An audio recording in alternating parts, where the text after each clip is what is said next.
BA functional ഇംഗ്ലീഷിലെ cultural സ്റ്റഡീസിലെ cultural spaces എന്നുള്ളൊരു കോഴ്സിൻ്റെ ഫസ്റ്റ് മൊഡ്യൂളാണ് ഈ വീഡിയോയിൽ നോക്കുന്നത്. സോ മൊഡ്യൂൾ 1 വരുന്നത് modernity, post modernity, globalisation, nation state, new social movements, fundamentalism. ഇത്രയുമാണ് ഈ ഒരു മൊഡ്യൂളിൽ നമ്മൾ നോക്കാനുള്ളത്. ഇത്രയുമാണ് ഈ വീഡിയോയിൽ നമ്മൾ നോക്കുന്നത്.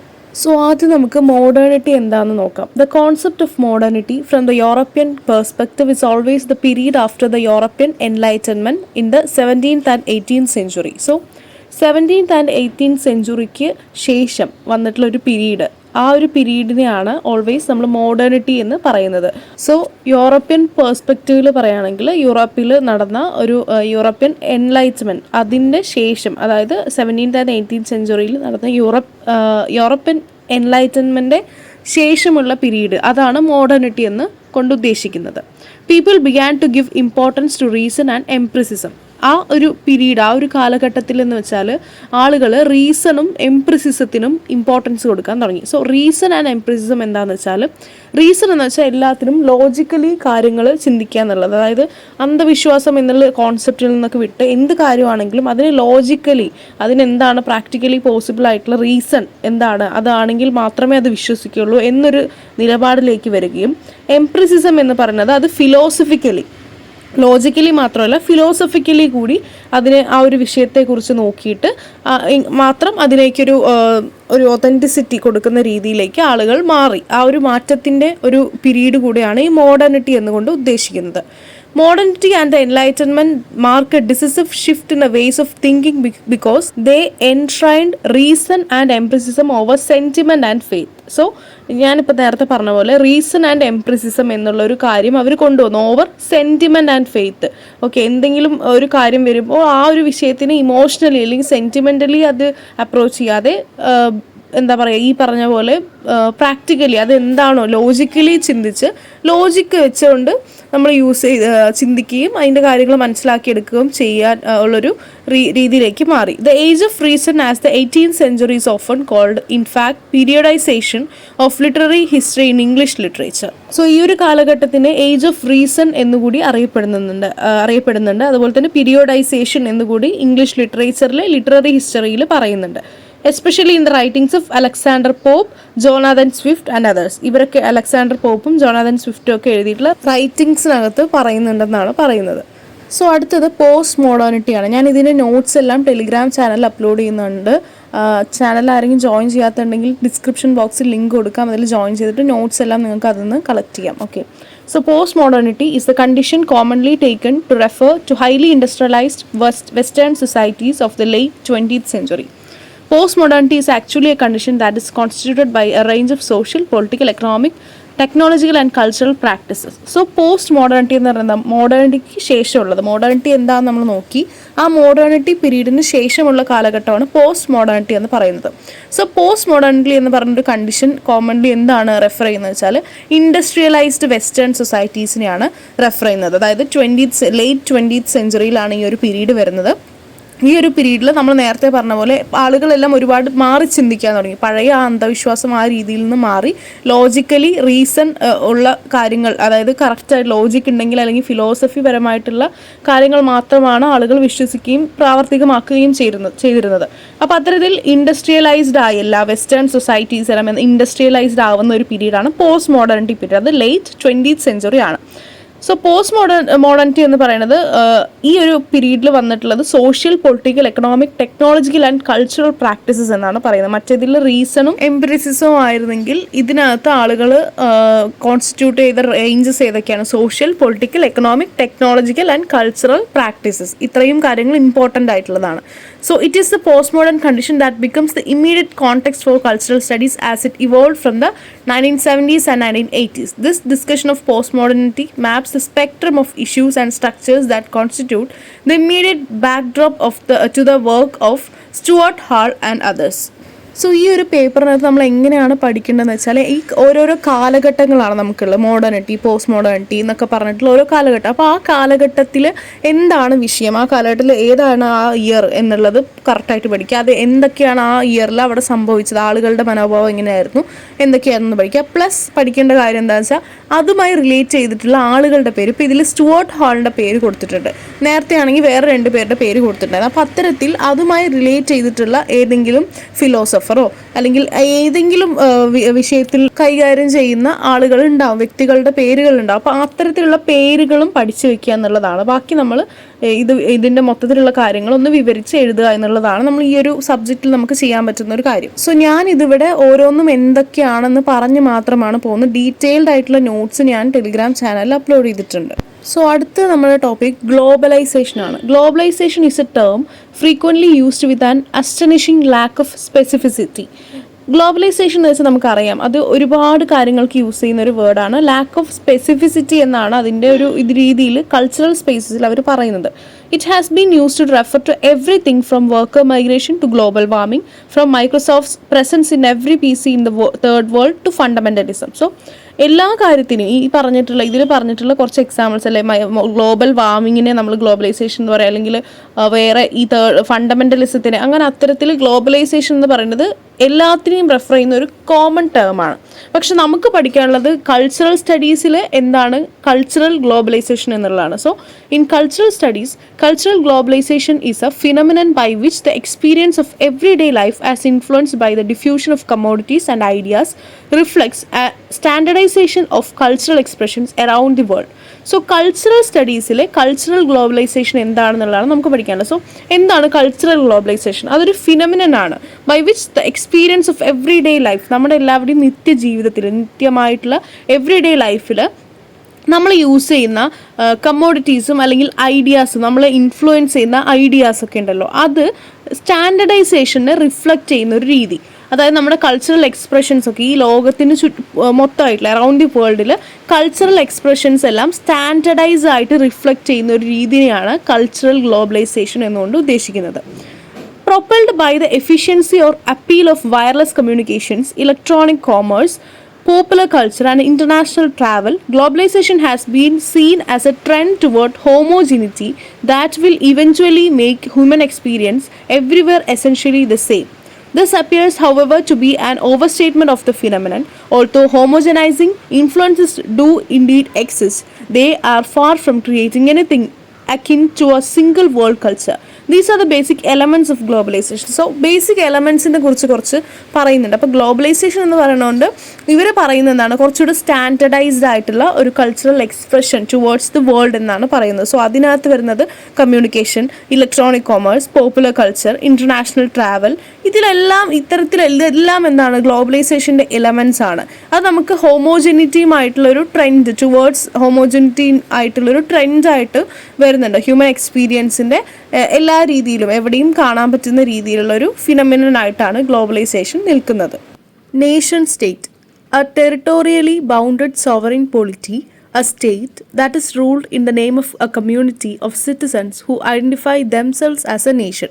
So nation state എന്നുള്ളതാണ് അടുത്ത ടോപ്പിക്. അത് നേഷൻ സ്റ്റേറ്റ് എന്ന് വെച്ചാൽ ഒരു സ്റ്റേറ്റ് ആണ്, ഒരു സോവറൈൻ പൊളിറ്റി ആയിട്ടുള്ള ഒരു സ്റ്റേറ്റ് ആണ്.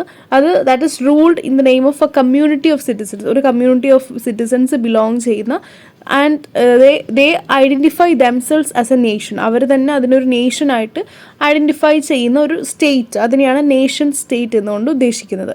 So legitimacy of A nation States rule over A territory and over the population inhabiting it stems from the right of a core national group within the state, which may include all or only some of its citizens, to self-determination. So ഒരു ടെറിട്ടറീൻ്റെ മുകളിലുള്ള ഒരു സ്റ്റേറ്റിൻ്റെ റൂളാണ് ഈ ഒരു nation state എന്നുകൊണ്ട് ഉദ്ദേശിക്കുന്നത്. അതായത് ഒരു population ഉണ്ടാവും, അവിടെ ഒരു ഗ്രൂപ്പ് ഓഫ് സിറ്റിസൺസ് ഉണ്ടാവും, ഒരു കമ്മ്യൂണിറ്റിയിലുള്ള സിറ്റിസൺസ് ഉണ്ടാവും, അവരെ റൂൾ ചെയ്യുന്നത് ഈ ഒരു സ്റ്റേറ്റ് ആയിരിക്കും. അപ്പോൾ ആ ഒരു നേഷൻ സ്റ്റേറ്റ് എന്ന് പറയുന്നത് അത്തരത്തിലാണ്. Members of the core national group see the state as belonging to them and consider the approximate territory of the state to be their homeland. Accordingly, they demand that other groups, both within and outside the state, recognize and respect their control over the state. So ആ ഒരു അവരുടെ ഒരു home ലാൻഡായിട്ട് ആ ടെറിട്ടറീനെ അവർ approximate ചെയ്ത് consider ചെയ്യുകയാണ് ചെയ്യുന്നത്. And both outside ആയിട്ടുള്ള സ്റ്റേറ്റിന് പുറത്തുള്ളതാണെങ്കിലും അല്ല ഇൻസൈഡിലുള്ളവരാണെങ്കിലും അവരുടെ ആ ഒരു കൺട്രോൾ ഓവർ ദ സ്റ്റേറ്റിനെ റെസ്പെക്റ്റ് ചെയ്യാനും റെക്കഗ്നൈസ് ചെയ്യാനും അവർ ആവശ്യപ്പെടുന്നുണ്ട്. സോ ഇത്രയാണ് നേഷൻ സ്റ്റേറ്റ് എന്നുകൊണ്ട് ഉദ്ദേശിക്കുന്നത്. സോ ഒരു ടെറിട്ടോറിയലി ബൗണ്ടഡ് ആയിട്ടുള്ള ഒരു സോവറൈൻ പൊളിറ്റിയാണ് ഒരു സ്റ്റേറ്റ് എന്ന് പറയുന്നത്. അത് റൂൾഡ് ആണ്. ഒരു കമ്മ്യൂണിറ്റി ഓഫ് സിറ്റിസൺസ് അവിടെ ഉണ്ട്. അവർ identify themselves as a nation. ആ ഒരു നേഷനായിട്ട് അവർ തന്നെ അത് ഐഡൻറ്റിഫൈ ചെയ്യുന്ന ഒന്നായിട്ട് മാറുന്നുണ്ട്. അതൊരു പോപ്പുലേഷൻ ഉള്ളതാണ്. ഒരു ടെറിട്ടറി ഉണ്ട്, ഒരു ബൗണ്ടറി ഉണ്ട് അവിടെ. ആ ഒരു ബൗണ്ടറിക്ക് അകത്തുള്ള ഒരു സ്ഥലത്തിനെയാണ് നമ്മൾ പറയുന്നത്. അപ്പോൾ അത്തരത്തിലാണ് അതൊരു ഹോംലാൻഡ് ആണ് എന്നുള്ളതും ഈ ഇതിൽ പറഞ്ഞു വെക്കുന്നുണ്ട്. അടുത്തത് സോഷ്യൽ മൂവ്മെൻറ്റ്സ് ആണ്. New social movements. എന്താണ് സോഷ്യൽ മൂവ്മെൻറ്റ്സ് എന്ന് വെച്ചാൽ ഒരു സൊസൈറ്റിയിലുള്ള ഒരു ഗ്രൂപ്പ് ഓഫ് പീപ്പിൾ ചേർന്നുകൊണ്ട് ഒരു കോമൺ ഗോൾ വെച്ചുകൊണ്ട് പ്രൊട്ടസ്റ്റ് ചെയ്യുകയോ അല്ലെങ്കിൽ അതിനു വേണ്ടി പരിശ്രമിക്കുകയോ ചെയ്യുന്ന അതിനു വേണ്ടി നടത്തുന്ന ഒരു മൂവ്മെൻ്റ് ആണ് സോഷ്യൽ മൂവ്മെൻറ്റ്. അതൊരു പൊളിറ്റിക്കൽ ആവാം അല്ലെങ്കിൽ ബാക്കി എന്ത് രീതിയിലാണെങ്കിലും ഒരു വിഷയത്തിനെ കുറിച്ചുള്ള ഒരു മൂവ്മെൻ്റ് ആണത്. Social movements have been integral to human history especially with modernity. So social movements എന്ന് പറയുന്നത് നമ്മുടെ ഹ്യൂമൻ ഹിസ്റ്ററീൻ്റെ ഭാഗമായിട്ടുള്ള വലിയൊരു പങ്ക് വഹിക്കുന്ന ഒരു കാര്യം തന്നെയാണ്, എസ്പെഷ്യലി മോഡേണിറ്റീൻ്റെ കാര്യത്തിൽ. The Luddites in 19th century England for instance smashed machinery in factories.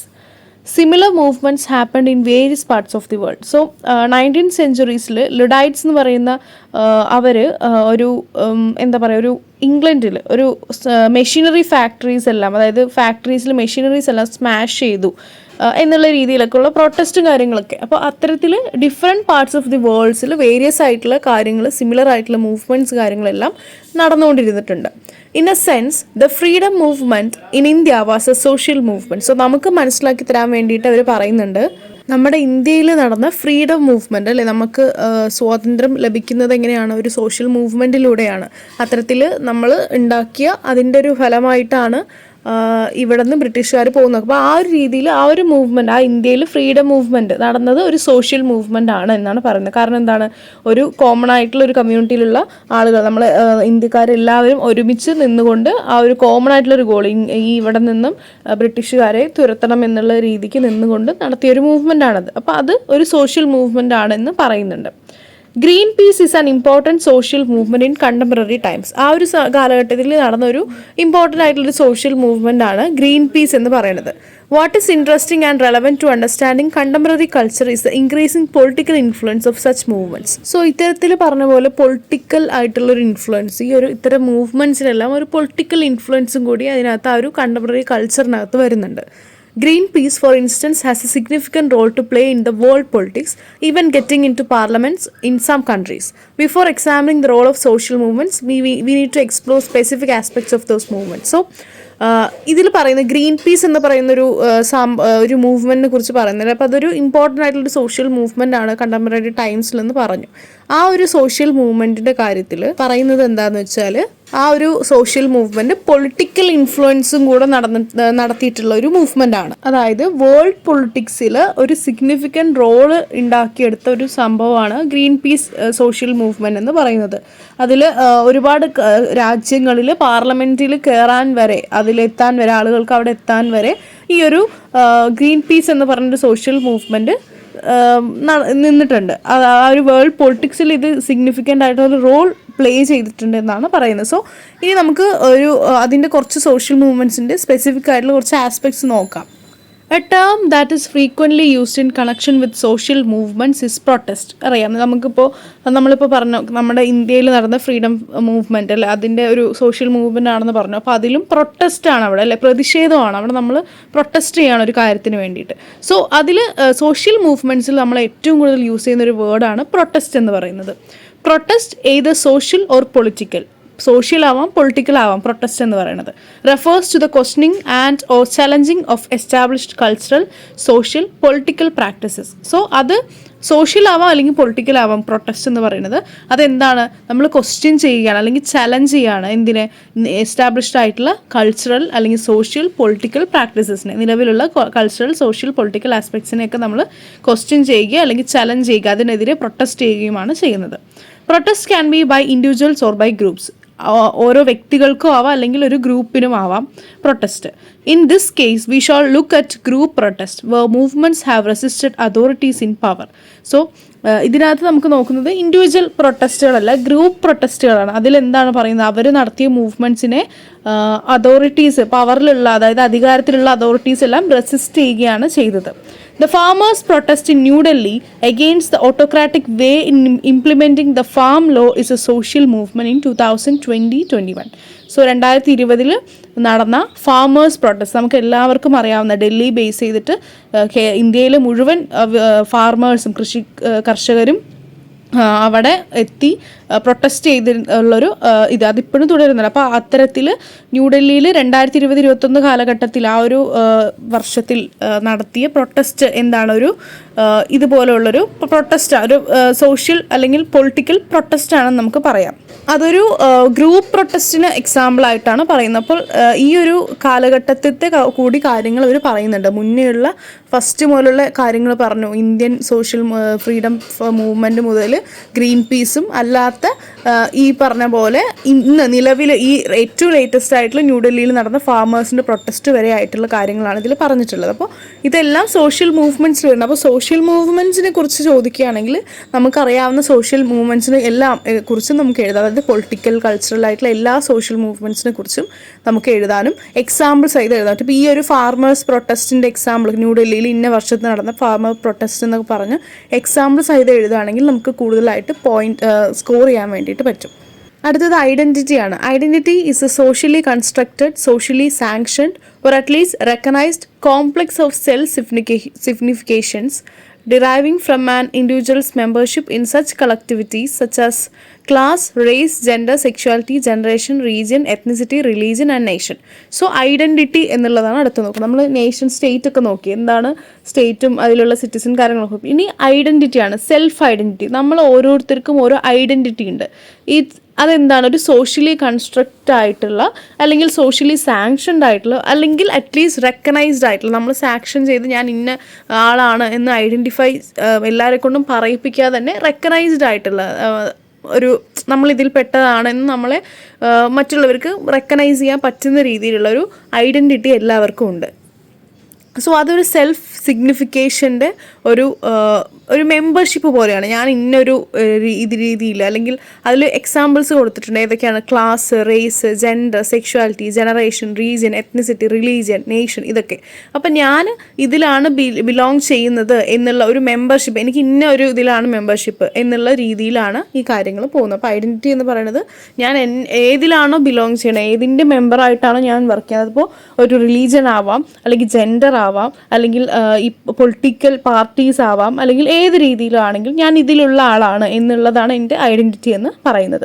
So ഇതെല്ലാം നമുക്കുള്ള ഒരു ഐഡൻറ്റിറ്റി, നമുക്ക് എല്ലാവർക്കും ഉള്ള അല്ലെങ്കിൽ ഞാൻ ആണാണ് അല്ലെങ്കിൽ ഞാൻ പെണ്ണാണ് എന്നുള്ളൊരു ഐഡൻറ്റിറ്റി, അല്ലെങ്കിൽ ഞാൻ ഇന്ന പൊളിറ്റിക്കൽ പാർട്ടിയിലുള്ള ഒരാളാണ് എന്നുള്ള ഐഡൻറ്റിറ്റി, അല്ലെങ്കിൽ ഞാൻ ഇന്ന നേഷനാണ്, നമ്മൾ ഇന്ത്യനാണ്, നമ്മുടെ നേഷൻ, നമ്മുടെ സിറ്റിസൺഷിപ്പ് ഇന്ത്യൻ സിറ്റിസൺഷിപ്പാണ് എന്നുള്ളത്, അത് നമ്മുടെ ഒരു ഐഡൻറ്റിറ്റിയാണ്. ഞാൻ ഇന്ത്യക്കാരിയാണ്, അല്ലെങ്കിൽ ഞാൻ കേരളയാണ്, കേരളമാണ് എൻ്റെ നാട്, അല്ലെങ്കിൽ ഞാൻ ഇന്ന ജില്ലക്കാരിയാണെന്നുള്ള, ഇതെല്ലാം നമ്മുടെ എന്താണ്, ഐഡൻറ്റിറ്റിയാണ്. നമ്മൾ ഏതിലാണ് ബിലോങ് ചെയ്യുന്നത് എന്നുള്ളതിൻ്റെ ഒരു ഐഡൻറ്റിറ്റി. അതുപോലെ തന്നെ ജനറേഷൻ്റെ കാര്യം പറയുമ്പോൾ നമ്മൾ അതുപോലെ തന്നെയാണ്. ഇന്നൊരു പീരീഡിൽ ഇപ്പോൾ 2K കിഡ്സ് അല്ലെങ്കിൽ 90s എന്നൊക്കെ പറയുന്ന പോലെ ആ ഒരു പീരീഡിൽ ജനിച്ച ആളുകളാണ് എന്നുള്ളത് നമ്മുടെ ഐഡൻറ്റിറ്റിയാണ്. അപ്പോൾ അത്തരത്തിൽ റിലീജിയൻ ആവാം, റീജിയൻ ആവാം, ഞാൻ ഇന്നൊരു സ്ഥലത്തുള്ളവരാണെന്നുള്ളത് ഒരു റീജിയൻ, അതിൻ്റെ ഒരു ഐഡൻറ്റിറ്റിയാണ് അല്ലേ. അപ്പോൾ അത്തരത്തിലാണ് ഐഡൻറ്റിറ്റി എന്നുള്ളത് പറയുന്നത്. It plays a decisive role in human behavior. One acts from a certain passionality and in accordance with a certain worldview or set of values, interpreting data with the help of certain parameters. All these deeply rooted in identity. At the same time, identity is never complete, rather it is always under construction. So identity എന്ന് പറയുന്നൊരു decisive role, നമ്മുടെ human ബിഹേവിയറിൻ്റെ decisive role അതിന് വേണ്ടിയിട്ട് നിലനിൽക്കുന്നുണ്ട്. അതായത് ഇപ്പം ഞാനൊരു political പാർട്ടിയിൽ ബിലോങ് ചെയ്യുന്ന ഒരാളാണെങ്കിൽ ഒബ്വിയസ്ലി വരുന്ന കാര്യങ്ങളിൽ ഞാൻ ഡിസിഷൻ എടുക്കുന്നത് ആ പാർട്ടിയുടെ ഒരു ചായ്വോടുകൂടെ തന്നെ ആയിരിക്കും ഞാൻ ഡിസിഷൻ എടുക്കുക. അപ്പോൾ വോട്ട് ചെയ്യുന്നതാണെങ്കിലോ അല്ലെങ്കിൽ ബാക്കി എന്തെങ്കിലുമൊക്കെ കാര്യങ്ങൾ, ഓരോ പരാമർശങ്ങളും അല്ലെങ്കിൽ എന്തെങ്കിലുമൊക്കെ വരികയാണെന്നുണ്ടെങ്കിൽ, ഒരു വിഷയമൊക്കെ ചർച്ച ഒക്കെ വരികയാണെന്നുണ്ടെങ്കിൽ ഞാൻ ഒരിക്കലും അതിനെതിരെ നിൽക്കാതെ എന്ത് ചെയ്യും, ബയസായിട്ട് ഞാൻ എന്തിലാണോ ബിലീവ് ചെയ്യുന്നത് അതുമായിട്ട് ഞാൻ ആ ഒരു ബയസായിട്ടായിരിക്കും ഞാൻ നിൽക്കുക. അപ്പോൾ അത്തരത്തിൽ എല്ലാ കാര്യത്തിലും, ഇപ്പോൾ നമ്മുടെ ജെൻഡർ ആണെങ്കിലും, ഇപ്പോൾ ജെൻഡർ ഇക്വാലിറ്റീനെ കുറിച്ച് സംസാരിക്കുകയാണെങ്കിൽ 2 ജെൻഡറിൽപ്പെട്ട ആൾക്കാർ ഇരിക്കുകയാണെങ്കിൽ 2 പേരും അവരവരുടെ ജെൻഡറിനെ സപ്പോർട്ട് ചെയ്ത് സംസാരിക്കും. അപ്പോൾ ആ ഒരു ബയസ് നമുക്ക് എപ്പോഴും ഉണ്ട്. അത് നമ്മുടെ ജെൻഡറിലാണെങ്കിലും ഉണ്ട്, നമ്മുടെ റീജിയനെ കുറിച്ചാണെങ്കിലും നമ്മുടെ റിലീജിയൻ ആണെങ്കിലും എല്ലാം ഉണ്ട്. അപ്പോൾ നേഷനെ കുറിച്ചൊക്കെ സംസാരിക്കുകയാണെങ്കിൽ നമ്മൾ ഇന്ത്യ എന്നുള്ള ഒരു ഇതിലായിരിക്കും നിൽക്കുക. അപ്പോൾ ബാക്കിയുള്ളവർ അവരവരുടെ കാര്യങ്ങൾക്ക് നിൽക്കും. അപ്പോൾ അതിന്നും നമ്മൾ താഴ്ന്നു വരികയാണെങ്കിൽ, ഇപ്പോൾ കേരള എന്നുള്ള അതിലും ഡിവൈഡ് ചെയ്ത് വരികയാണെങ്കിൽ ജില്ല വേർതിരിച്ച് പറയുമ്പോൾ നമുക്ക് നമ്മുടെ ജില്ലയായിരിക്കും നമുക്ക് ഏറ്റവും ഇഷ്ടം, അല്ലെങ്കിൽ അതിനെക്കുറിച്ചായിരിക്കും നമ്മൾ സംസാരിക്കുകയും അതിനു വേണ്ടിയായിരിക്കും ബയസായിട്ട് നിൽക്കുകയും ചെയ്യുക. അപ്പോൾ അത്തരത്തിൽ ഒരു ഡിസിസീവ് റോള് ഹ്യൂമൻ ബിഹേവിയറിന് എടുക്കാൻ വേണ്ടിയിട്ട് ഈ ഒരു ഐഡൻറ്റിറ്റിക്ക് ക്രിയേറ്റ് ചെയ്യപ്പെടുന്നുണ്ട് എന്നാണ് പറയുന്നത്.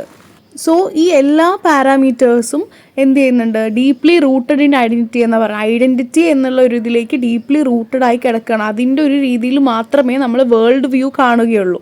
നമ്മുടെ വാല്യൂസും നമ്മുടെ എല്ലാ കാര്യങ്ങളും, നമ്മൾ എടുക്കുന്ന ഡിസിഷൻസ് എല്ലാം ആണെങ്കിലും നമ്മൾ വേൾഡ് വ്യൂ എല്ലാം എങ്ങനെയായിരിക്കും, പൊതുവായിട്ടുള്ളൊരു വ്യൂ നമ്മുടെ എങ്ങനെയായിരിക്കും, accordance with that particular group അല്ലേ. ആ ഒരു ഗ്രൂപ്പിൽ അത് ഏതാണെങ്കിലും, ക്ലാസ് ആണെങ്കിലും, ജെൻഡർ ആണെങ്കിലും, റീജിയൻ ആണെങ്കിലും, റിലീജിയൻ ആണെങ്കിലും അതിനനുസരിച്ചുള്ള ഒരു തീരുമാനമായിരിക്കും അല്ലെങ്കിൽ വ്യൂ ആയിരിക്കും നമുക്ക് ഉണ്ടാവുക. അപ്പോൾ ഡീപ്ലി എന്താണ് ഐഡൻറ്റിറ്റി എന്ന് പറയുന്നതിന് ഇത് റൂട്ടഡായി കിടക്കുന്നുണ്ട് എന്നാണ് പറയുന്നത്. അപ്പോൾ ഐഡൻറ്റിറ്റിക്ക് അത്രയും ഇൻഫ്ലുവൻസ് ഉണ്ട്.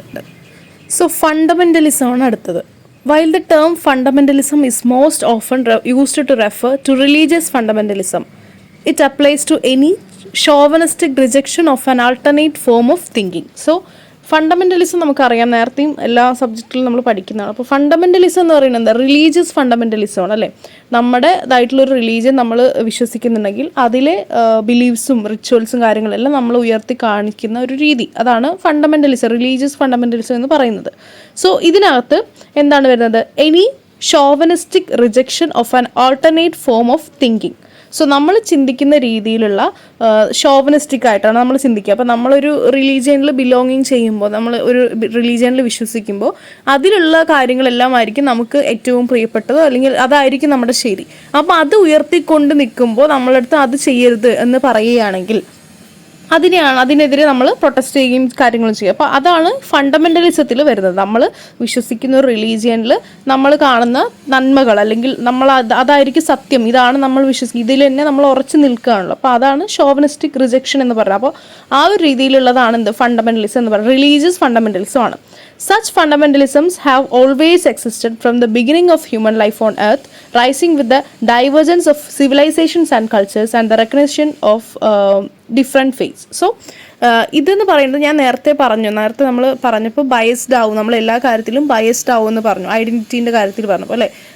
ആ ഒരു ബയസ് നമ്മൾ റിലീജിയനിൽ കാണിക്കുന്നതാണ് ഈ ഫണ്ടമെൻ്റലിസം എന്ന് പറയുന്നത്. അതായത് നമുക്ക് എല്ലാവർക്കും നമ്മുടേതായിട്ടുള്ള ബിലീവ്സ് ഉണ്ട്, ഫെയ്ത്ത്സ് ഉണ്ട്, എല്ലാം ഉണ്ട്. അപ്പോൾ അതിൽ നമ്മൾ ഉറച്ചു നിൽക്കുകയും അതിനെ നമ്മൾ ഉയർത്തിക്കൊണ്ടുവരും, അതാണ് സത്യം എന്ന് പറഞ്ഞ് നമ്മൾ നിൽക്കുക, ആ ഒരു രീതി. അതായത് നമുക്ക് ബയസ്ഡ് ഉണ്ടാവുമല്ലോ, ഒബ്വിയസ്ലി ബയസ്ഡ്. നേരത്തെ നമ്മൾ പറഞ്ഞ പോലെ ഇപ്പോൾ പൊളിറ്റിക്കൽ പാർട്ടിയിൽ നടക്കുന്ന ഒരാൾക്ക് ആ ഒരു പൊളിറ്റിക്സിനോടായിരിക്കും താല്പര്യം, അവർ ചെയ്യുന്നതെല്ലാം ശരി എന്നുള്ള രീതിക്കായിരിക്കും അവർ നടക്കുക. അപ്പോൾ ആ ഒരു രീതിയിലാണ് ഇതും വരുന്നത്. അപ്പോൾ റിലീജിയൻ്റെ ബയസാണ് എന്ത് ഫണ്ടമെൻ്റലിസം എന്ന് പറയുന്നത്, റിലീജിയസ് ഫണ്ടമെൻ്റലിസം ആണ്.